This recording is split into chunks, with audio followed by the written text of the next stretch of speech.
Hey guys, in this video, I'll show you how to turn off screen time on an iPhone without needing the passcode. So, if you have a screen time limit set on your device, but you don't know the passcode, I'll walk you through how to disable it. First, a quick warning. If your parents set up screen time, there's likely a good reason for it, so keep that in mind.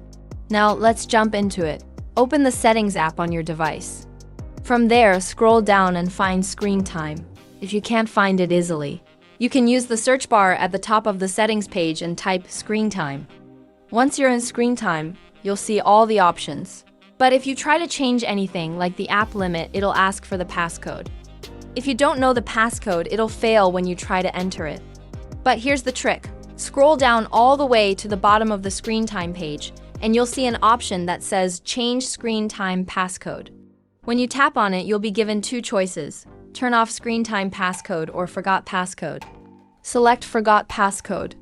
You'll be asked to enter the Apple ID and password that was used to set up screen time. If you have access to that Apple ID, you can either get a verification email or enter the Apple ID password directly. If it sends an email, just check your inbox, grab the code, and enter it. If it asks for the Apple ID password, enter that.